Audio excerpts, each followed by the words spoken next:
BJP दूसरा सूर्या हांसदा का encounter को संदेहास्पद बता रही है और सीबीआई जांच की मांग कर रही है। पार्टी का उस पर तो जांच चल रही है और कोई सूर्या हांसदा कोई महान पथ प्रदर्शक नहीं थे। आप उनका इतिहास भी देख लीजिए। ऐसे ही लोगों के पक्ष में भाजपा खड़ा रहती है और एनकाउंटर को देखना है तो थोड़ा योगी राज को भी देख ले कि एनकाउंटर किसको कहा जाता है। वाकिफ हैं कि कल संसद में जो 130वां संविधान संशोधन विधेयक पेश हुआ, उस विधेयक के प्रावधानों से भी आप सब परिचित होंगे। ये सारा कवायद हम लोगों ने 2019 में ही इसकी आशंका हम लोगों को हो गई थी और उसी वक्त से ही हम लोगों ने एक नया शब्द का चयन किया था, वो है एंड ऑफ डेमोक्रेसी का। क्या? End of democracy. इंडॉक एंड इंड अच्छा इंड ऑफ डेमोक्रेसी। ये पहले तो इसके लिए इन्फोर्समेंट डायरेक्टरेट को लगाया गया, सीबीआई को लगाया गया, डीआरआई को लगाया गया। कालांतर में सब कहीं ना कहीं फेल करते रहे। चुनाव आयोग को भी इसमें घसीटा गया। उनकी भी चोरी जब पकड़ी गई तब संविधान को ही समाप्त कर देने का एक नया साजिश रचा गया।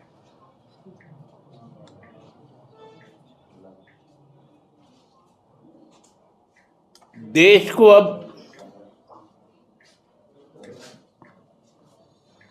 लोकतंत्र से हटाकर राजतंत्र के पराकाष्ठा पे ले जाने की तैयारी कर दी गई। मतलब राजा को अब जो भी चीज पसंद नहीं होगा वो चीजें उस देश में नहीं होंगी। और ये इसलिए आनंद फानन में आया कि जो एसआईआर का जब खुलासा हुआ और बिहार में जिस प्रकार का गुस्सा आया, उससे केंद्र की सरकार विचलित हो गई और उसको लगने लगा जो 400 पार जिस चुनाव गणित से वो जाना चाह रहे थे, उस पर लोगों ने रोक लगाकर 240 किया। ये भी 240 में 100 चोरी का ही सीट है, केवल 140 ही भाजपा का सीट है। तो उसको कायम रख के सत्ता में रहने के लिए इस बिल को इंट्रोड्यूस किया गया कि कहीं बिहार के नतीजे के बाद जो सरकार का जो नानी है, मतलब नायडू और नीतीश, सरकार का नानी रूठे नहीं।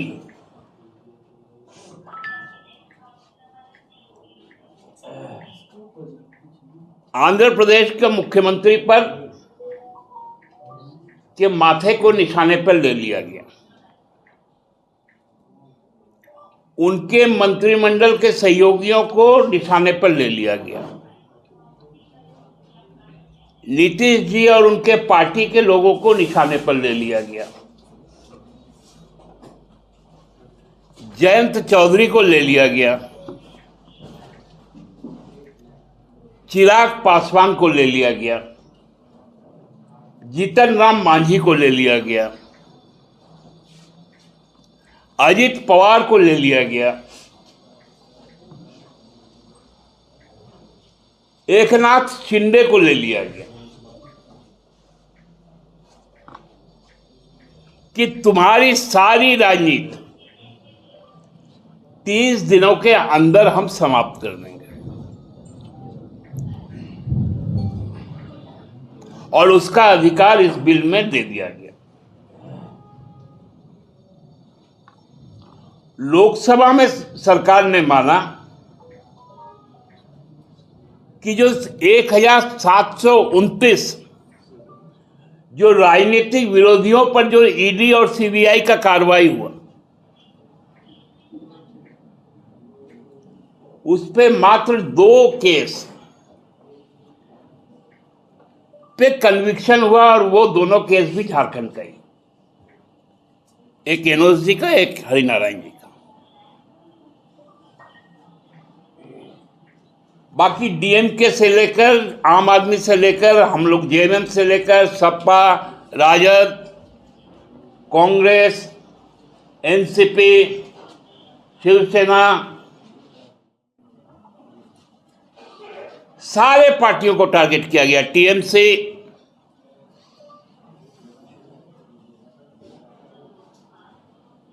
तो अब ये एकमात्र रास्ता रह गया था कि हम आपको पकड़ेंगे, जेल में डालेंगे, आपकी राजनीति समाप्त।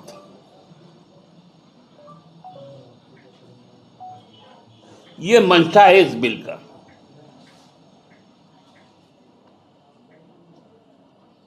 झारखंड मुक्ति मोर्चा ऐसे अलोकतांत्रिक और संविधान पर प्रहार करने वाले किसी भी प्रयास को बर्दाश्त नहीं करेगा।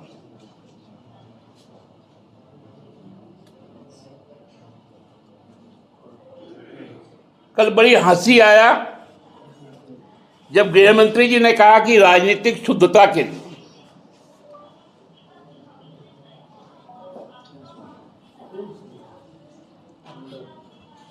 ईडी और सीबीआई ने 35 ऐसे लोगों पर मुकदमे दर्ज किए जो पूर्व में भाजपा में नहीं थे, चाहे नारायण राणे हो, अजीत पवार हो, नवीन जिंदल हो, और भी कई, माधवराव सिंधिया हो। लेकिन जैसे वे भाजपा में आ गए, सारे मामले खत्म हो गए, हेमंत बिश्व शर्मा सहित, मुकुल राय सहित। ये राजनीतिक शुद्धता की बात की है गृह मंत्री जी। मतलब विपक्ष में हमसे मत रहो, चोरी करो, लूटो, भ्रष्टतम आचरण में लिप्त हो जाओ, लेकिन भाजपा में आ जाओ।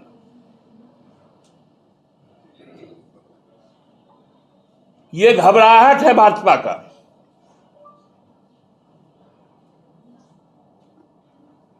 झारखंड से जो हवा चला, बिहार में जो स्थिति है, बंगाल जिस प्रकार से तैयार बैठा है, उस पे अंतिम कील उत्तर प्रदेश में ठुकाएगा, उसकी घबराहट है। क्योंकि इसके बाद सारे लोग जेल जाने वाले हैं।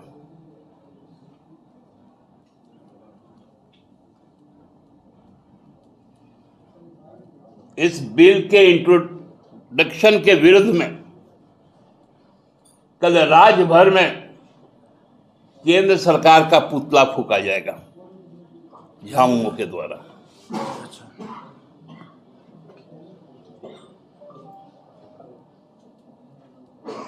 यह हमारा पहला प्रतीक होगा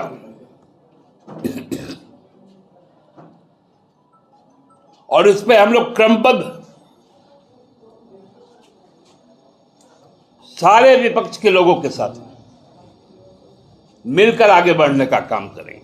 आपने कहा कि ईडी और सीबीआई, जब गुरुजी के खिलाफ सीबीआई का ये हुआ था उस समय कांग्रेस की सरकार थी देश में, मधुपुरा के पास भी हुआ था उस समय कांग्रेस की सरकार थी, जिस हरिनारायण राय और जिस एनोस का आप नाम रहे उस पर भी कांग्रेस की ही सरकार ने, तो क्या मतलब वो लोग भी हथियार के तौर पर इस्तेमाल किए थे उस समय? जी नहीं, इसलिए तो कन्विक्शन रेट हुआ। नहीं, एक मिनट दादा, आप कह रहे हैं कि जी नहीं, यानी गुरुजी के खिलाफ किया था तो सही किया था वो। देखिए, जांच करना, हम इस पे कभी नहीं गए हैं कि जांच आप किसी पे मत कीजिए।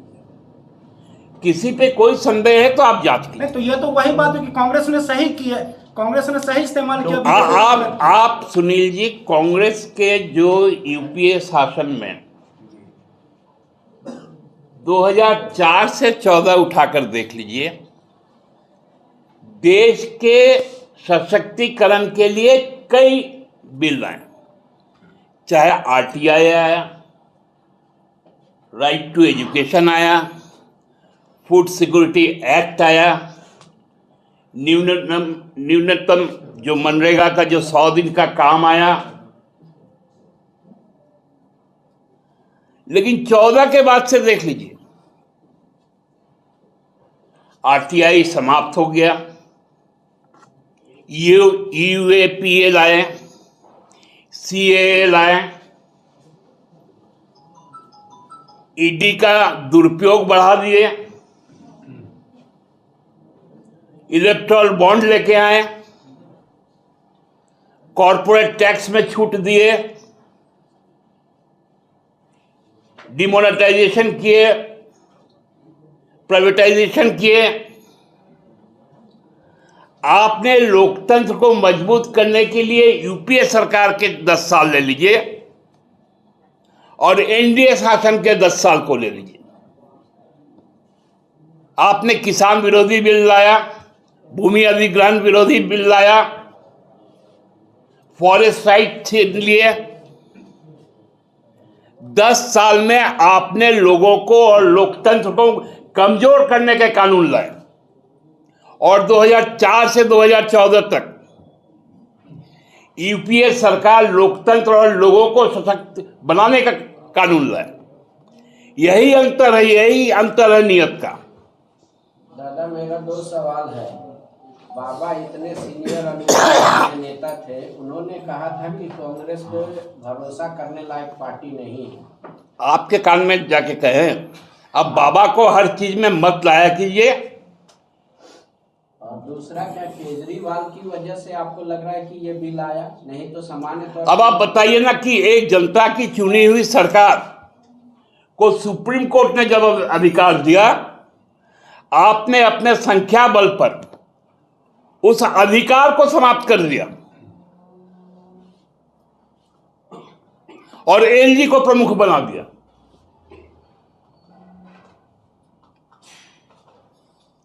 तो ये सब कौन किया?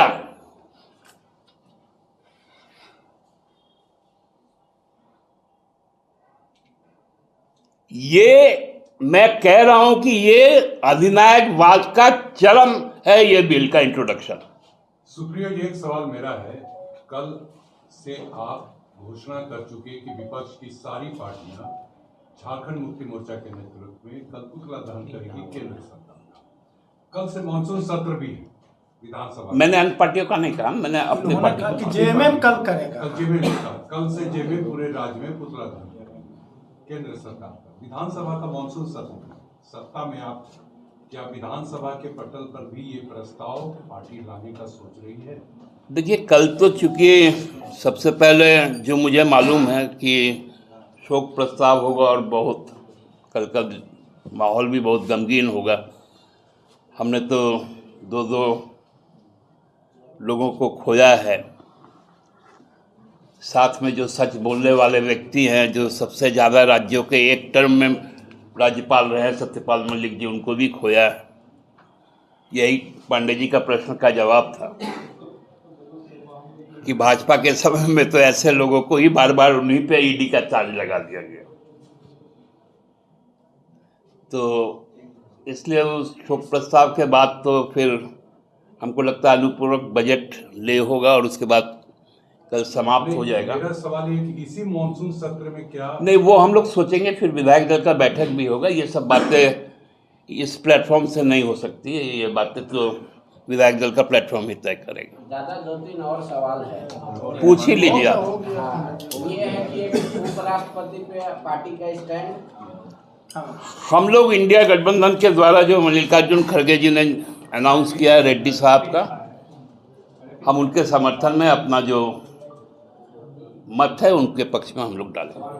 बीजेपी दूसरा सूर्या हांसदा का इनकाउंटर को संदेहास्पद बता रही है और सीबीआई जांच की मांग कर रही है। पार्टी का उस पर तो जांच चल रही है और कोई सूर्या हांसदा कोई महान पथ प्रदर्शक नहीं थे। आप उनका इतिहास भी देख लीजिए। ऐसे ही लोगों के पक्ष में भाजपा खड़ा रहती है और एनकाउंटर को देखना है तो थोड़ा योगी राज को भी देख ले कि एनकाउंटर किसको कहा जाता है। तो इसलिए पुलिस का यदि कोई कार्रवाई होता है तो उसका जवाब पुलिस देगा, कोर्ट देगा, कोई राजनीतिक दल नहीं देगा। रिम्स की चिन्हित जमीन पर 24 तो हाल चलाने वाले हैं चप्पल। पांडे जी, मेरी आपसे ये अंतिम मुलाकात नहीं है। ईश्वर करे फिर मिलेंगे, तब बात करेंगे। चलिए पांडे छोड़ दीजिए आप दादा को। रॉयल इंडिया में आपका स्वागत है। भारत के सबसे विश्वसनीय सोलर मोटर पंप और MPPT कंट्रोलर निर्माता। रॉयल इंडिया का high performance movable trolley solar water pumping system प्रस्तुत है। बेहतर दक्षता के लिए डिजाइन किया गया और आसानी से ले जाने योग्य। सरकारी परियोजनाओं के लिए अनुमोदित देश भर के कॉन्ट्रैक्टर्स और एजेंसियों की पहली पसंद। MNRE द्वारा अनुमोदित, उल प्रमाणित, उद्योग मानकों के अनुरूप स्वदेशी उत्पाद। सार्थक ऊर्जा समाधान के लिए हमारे साथ साझेदारी करें। आज ही संपर्क करें